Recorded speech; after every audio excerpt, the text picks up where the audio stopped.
Assalamualaikum warahmatullahi wabarakatuh. Berjumpa kembali bersama saya Fahridah Nur SPD, guru UPTD SMPN 3 Jorong, calon guru penggerak angkatan 8 Kabupaten Tanah Laut. Kali ini saya akan menyampaikan tugas koneksi antar materi modul 2.1 pembelajaran berdiferensiasi. Apa yang dimaksud dengan pembelajaran berdiferensiasi? Pembelajaran berdiferensiasi digagas oleh Carol Tomlinson yang bisa diartikan sebagai pembelajaran yang dapat membantu memenuhi kebutuhan belajar setiap murid.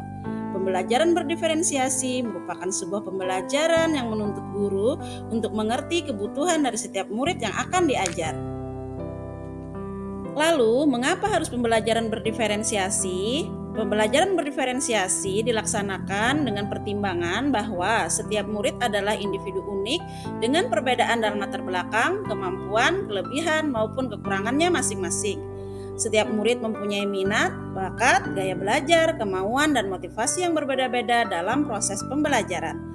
Untuk mengakomodir semua kebutuhan belajar murid tersebut, maka guru perlu menciptakan pembelajaran berdiferensiasi agar semua murid terlayani sesuai kebutuhan belajarnya sehingga tercapai tujuan pembelajaran bersama. Bagaimanakah cara melaksanakan pembelajaran berdiferensiasi di kelas? Agar pembelajaran berdiferensiasi terlaksana, guru harus pertama, memahami dan merumuskan tujuan pembelajaran. Kedua, memahami dan mampu merespon kebutuhan belajar murid. Ketiga, menciptakan lingkungan belajar yang menumbuhkan keinginan belajar bagi murid. Keempat, melaksanakan manajemen kelas yang efektif. Dan yang kelima, melaksanakan penilaian berkelanjutan. Lalu, 3 aspek kebutuhan belajar murid yang harus dan wajib dipahami oleh guru adalah kesiapan belajar, minat murid, serta profil belajar murid. Kesiapan belajar murid dapat diartikan sebagai kondisi diri murid yang telah siap untuk mengikuti pembelajaran. Berkaitan dengan hal tersebut, maka guru harus dapat melakukan penilaian terhadap pengetahuan awal murid, serta menentukan apa yang telah diketahui murid dan di posisi mana murid berada. Adapun minat murid bisa diartikan sebagai keadaan mental yang menghasilkan respon terarah kepada suatu situasi atau objek tertentu yang menyenangkan dan memberikan kepuasan diri. Karena minat adalah salah satu motivator penting bagi murid untuk dapat terlibat aktif dalam proses pembelajaran, maka penting juga bagi guru untuk memahami bahwa setiap murid memiliki minat yang berbeda-beda. Guru pun harus mampu membangkitkan minat belajar murid melalui pembelajaran berdiferensiasi yang menyenangkan. Profil belajar murid. Profil belajar mengacu pada cara-cara bagaimana kita sebagai individu paling baik dalam proses belajar. Profil belajar murid ini terkait dengan beberapa faktor sebagai berikut: lingkungan belajar, pengaruh budaya, preferensi gaya belajar, preferensi berdasarkan kecerdasan majemuk atau multiple intelligences. Identifikasi kebutuhan belajar murid tersebut dapat dilakukan dengan cara-cara berikut ini. Pertama, bisa dengan mengamati perilaku murid. Kedua, mengidentifikasi pengetahuan awal murid. Ketiga, melakukan review dan refleksi terhadap pelaksanaan pengajaran. Keempat, berbicara dengan guru di kelas murid sebelumnya. Kelima, membaca rapot murid pada kelas sebelumnya. Dan keenam, menggunakan asesmen formatif maupun diagnostik. 3 strategi agar pembelajaran menjadi berdiferensiasi. Yang pertama, diferensiasi konten. Yang kedua, diferensiasi proses. Dan yang ketiga, diferensiasi produk. Diferensiasi konten adalah metode pembelajaran dengan cara memberikan materi kepada siswa berdasarkan keterampilan, profil belajar, dan pengetahuannya, tetapi tetap sejalan dengan kurikulum yang berlaku.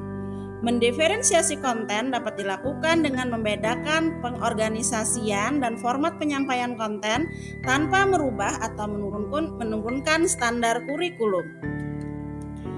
Sedangkan diferensiasi proses mengacu bagaimana siswa akan memahami, memaknai apa informasi atau materi yang akan dipelajari. Pada diferensiasi proses, guru harus mengetahui apakah kesiapan belajar siswa bisa secara mandiri ataupun berkelompok. Selanjutnya, diferensiasi produk. Strategi ini mengacu pada kemampuan guru dalam memodifikasi produk hasil belajar murid, penerapan, dan pengembangan hal-hal yang telah dipelajarinya. Lalu, adakah keterkaitan modul 2.1 ini dengan modul-modul sebelumnya yang telah dipelajari? Yaitu ada modul 1.1, modul 1.2, modul 1.3, dan modul 1.4. Keterkaitan modul 2.1 dengan modul 1.1. Untuk dapat melaksanakan pembelajaran berdiferensiasi, guru harus berusaha memenuhi kebutuhan belajar murid sesuai dengan kodrat alam dan kodrat zamannya. Hal tersebut disebutkan dalam modul 1.1 Filosofis Pemikiran Ki Hajar Dewantara. Keterkaitan modul 2.1 dengan modul 1.2. Agar dapat melaksanakan pembelajaran yang berdiferensiasi guna memenuhi kebutuhan belajar murid, seorang guru haruslah berpihak pada murid, reflektif, mandiri, kolaboratif, dan inovatif dalam pembelajaran. Seorang guru juga harus menjadi pemimpin pembelajaran yang menuntun murid mewujudkan merdeka belajar. Hal tersebut sesuai dengan nilai dan peran guru penggerak. Lalu keterkaitan modul 2.1 ini dengan modul 1.3.